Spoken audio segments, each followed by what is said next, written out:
에스더서를 본격적으로 시작을 하는데요. 그리스 원정 전에 이제 본격적으로 그리스 본토를 침략해서 끝장을 내려고 하는 아하수에로 왕이 세를 결집하기 위해서 연회를 오래 베풀고 자신의 엄청난 부요함과 군사력을 자랑합니다. 그런데 이때 이 왕이요, 하고 싶었던 게 있었어요. 바로 뭐였냐면 자기 왕이었던, 자기 왕후, 다시 말하면 자기 아내였던 왕후 와스디를 부르고 싶었던 거예요. 그래서 내시들을 통해서요, 왕후를 자기 앞으로 나오게 하라고 명령을 합니다.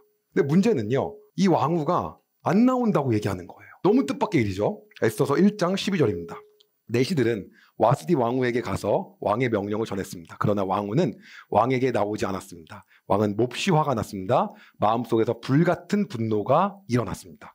그러면 왜 안 나왔는지는 성경에 안 나오는데 신학자들은 어떻게 얘기하냐면 이런 견해를 갖습니다. 첫 번째는요, 남자만 참석한 그러한 왕의 잔치에 와스디가 나가는 것 자체가 페르시아의 관습에 반하는 거였다. 그렇기 때문에 그가 했던 행동은 사실은 그렇게 잘못된 것이 아니었다라는 게 첫 번째가 있고요. 그다음 두 번째는 뭐가 있냐면요, 이미 아하수에로가 당시에 반쯤 취한 상태였기 때문에 이를 거부하는 것이 오히려 현명한 거다라고 생각했을 거다라고 하는 그러한 견해가 있습니다. 그리고 세 번째는 뭐가 있냐면 그 해는요, 기원전 483년도예요. 집권하고 3년이 지나고 해전을 막 준비하고 있을, 다시 말하면 원정 준비하고 있을 이때였는데, 그런데 이때 자신의 아들인 아닥사스다, 다시 말하면 이 아하수에로 왕 다음 왕이 임신하고 있었어요. 이때 태어나거든요.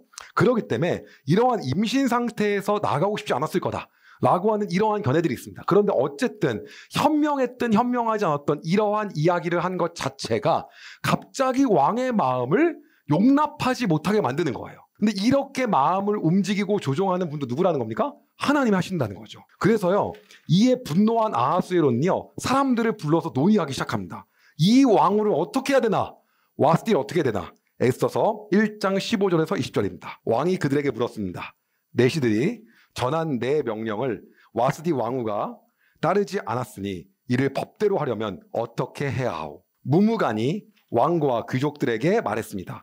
와스디 왕후는 왕에게만 잘못한 것이 아니라 이 나라의 모든 귀족과 백성에게도 잘못한 것입니다. 왜냐하면 페르시아와 메대의 여자들이 왕후가 한 일을 듣게 되면 아하수에로 왕이 명령을 내려 와스디 왕후를 데려오게 했는데 왕후가 가지 않았다고 말하면서 자기 남편을 업신여길 것이기 때문입니다.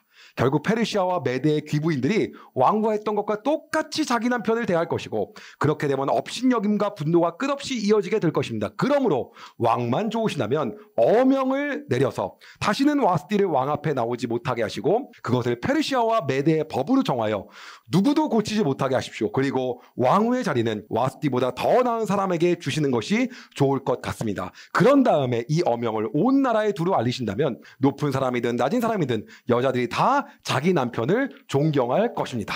그러니까 한마디로 뭐예요? 괘씸죄에 걸린 거예요. 그래서 말도 안 되는 조서가 반포가 됩니다. 그래서 각 가정은 남편이 다스려야 하며 남편의 언어가 가정의 언어가 되어야 된다. 그리고 시간이 얼마 지나지 않습니다. 이제 왕은요, 정사를 돌보는데 왕의 신하가 왕에게 얘기하는 거예요. 그 왕후를 간택해야 되지 않겠습니까? 그래서 아름다운 처녀를 찾게 해달라고 왕에게 부탁을 하고요, 왕이 그것을 그렇게 하라고 얘기합니다.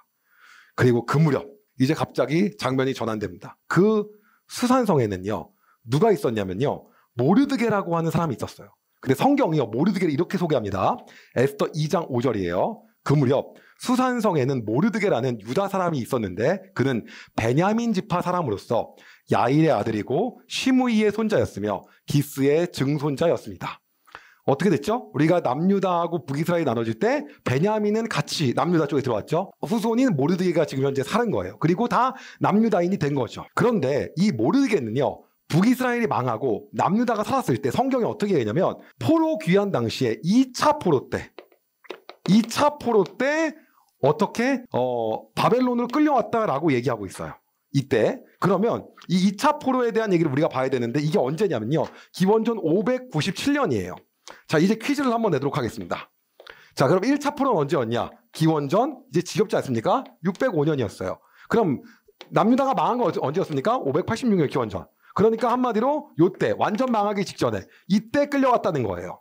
그런데 요때 끌려간 사람이 누구였을까요? 이것도 퀴즈입니다. 성경 퀴즈요. 1번 다니엘, 2번 에스겔. 이때가 다니엘이고 이때가 에스겔입니다.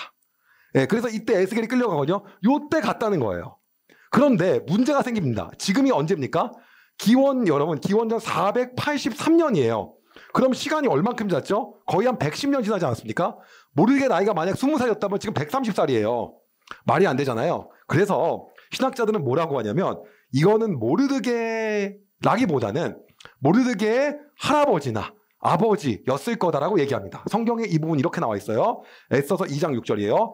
모르드게는 바빌론 왕 느부갓네살이 예루살렘에서 유다의 여고냐가 여호야긴이에요. 여호야긴 2차 포로 왕을 사로잡아 끌고 왔을 때 함께 잡혀온 사람이었습니다. 예, 그래서 조부나 증조부가 사로잡혀왔다라고 추정을 합니다. 근데 어찌되었던 이렇게 끌려왔는데 그의 사촌 한 명이 있었는데 사촌 이름이 뭐였냐면요. 사촌 이름이 하닷사였어요. 하닷사. 예. 자기 사촌이 있었어요. 근데 사촌이 있었는데 이 하닷사였는데 하닷사가 부모님이 안 계십니다. 그래서 모르드게가 자기 사촌인 하닷사를 딸처럼 키웁니다. 그리고 이 딸처럼 키웠던 하닷사가 바로 누구냐면 에스더입니다. 예. 그러면서 이제 이 에스더가 바로 왕후의 후보에 들어서게 된 거예요. 에스더서 2장 8절에서 9절입니다. 왕의 명령이 내려지자 많은 여자들이 수산 왕궁으로 뽑혀와 헤게, 이걸 담당하고 있는 헤게라는 사람에게 맡겨졌습니다. 에스더도 뽑혀 왕궁에 들어와 궁녀들을 돌보던 헤게의 보호를 받게 되었습니다. 에스더를 마음에 둔 헤게는 에스더에게 화장품과 귀한 음식을 주고 궁녀 7명을 골라 그녀를 시중들게 했습니다. 헤게는 또 에스더와 그녀의 7궁녀들을 후궁에서 가장 좋은 곳으로 옮기게 했습니다. 또 누가 인도하고 계십니까? 하나님께서 인도하고 계시죠. 요셉을 인도하셨던 하나님이 동일하게 역사하고 계세요. 그래서요, 에스더는 이렇게 좋은 자리에 얻게 되었어요. 그런데 모르드게가 딱 얘기하는 거예요. 너 절대 유다인이라는 걸 내가 말할 때까지 얘기하지 말아라. 그래서 에스더가 자기의 신분을 숨깁니다. 그런데 당시에 이 후보에 올랐던 이 후궁들은 어떻게 하냐면요, 왕을 맞이하기 위해 무려 1년간을 몸을 가꾸어야 합니다. 그래서 1년 동안 몸을 가꾸어요. 그리고 만약에 왕궁에 들어갔다가 왕의 마음에 들지 않으면 이제 그때부터는 끝인 거예요. 그러니까 잘 가꾸고 나서 들어가는 그 시기가 매우 중요한 거죠. 그런데 그 시기가 언제였냐? 아하수에로 왕이 된 7년 차라고 성경은 얘기합니다. 7년 차. 자, 그럼 여러분 한번 생각을 해보겠습니다. 아하수에로 집권이 기원전 486년입니다. 그리고요, 큰 잔치를 열었던 게 483이에요. 살라미스의 전이 480입니다. 그쵸? 그러면 이제 이때가 479거든요. 그럼 이때는 언제를 얘기하는 겁니까? 살라미스의 전부터 그리스 원정을 대패하고 아하수에로가 무너지기 시작하는 그 시점부터 얘기하는 겁니다.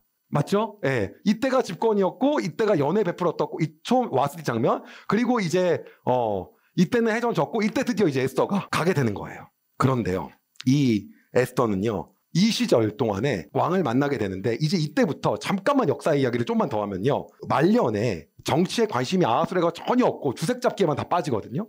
그러면서 이제 이런 걸 합니다. 막 그 패배로 인해서 국고가 이제 손실이 난 거예요. 그리고 막 반란이나 이런 걸로 인해서 이 국고가 예전 같지가 않은 거죠. 그래서 하지 말아야 될 짓을 합니다. 뭐냐면 제국 전체적으로 세금을 내립니다.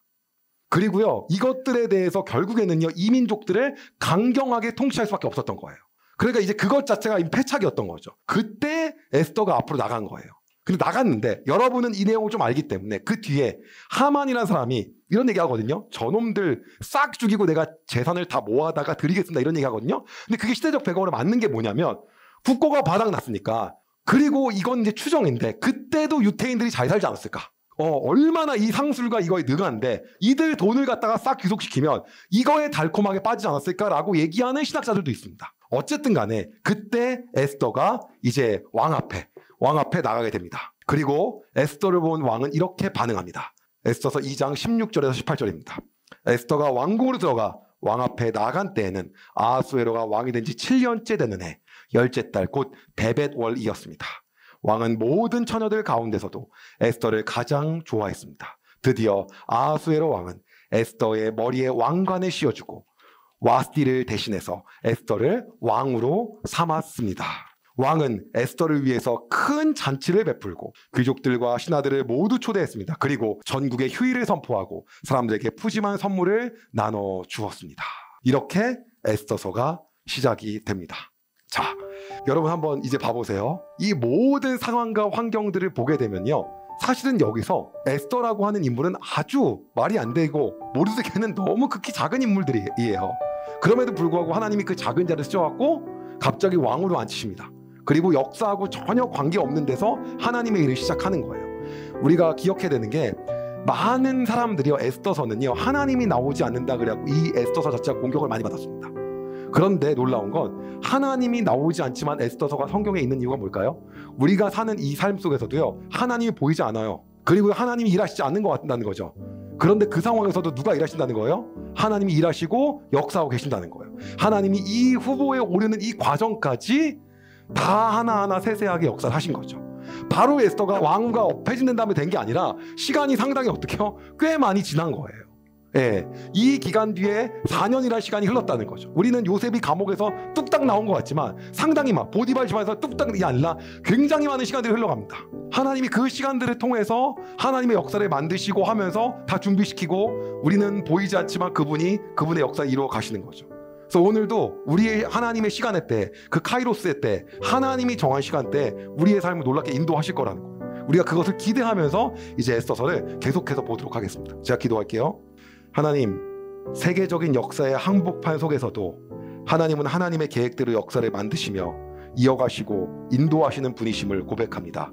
하나님께서 에스더를 세우셨고 수많은 후보들 중에 에스더를 왕으로 세우신 분이 하나님이십니다. 하나님, 오늘도 우리의 삶 속에서 그 하나님을 기대하며 하나님의 때를 기대하며 우리가 살아갑니다. 역사하지 않으실 것 같은 그곳에서도 오늘도 움직이시고 인도하고 계신 하나님을 우리가 바라봅니다. 주님, 오늘도 보이지 않지만 우리의 삶에 세세하게 개입하셔서 우리를 인도하시고 역사하여 주시옵소서. 그리하여 하나님의 때에 하나님의 일을 하나님께서 행하여 주시옵소서. 주님을 기대하며 예수님의 이름으로 기도드립니다. 아멘. 여러분, 은혜 많이 받으셨나요? 이 영상을 통해 더 많은 사람들에게 하나님의 은혜를 공유하길 원하신다면 여러분의 구독과 좋아요가 꼭 필요합니다. 오늘도 여러분의 삶에 하나님의 은혜가 가득하길 진심으로 소망합니다.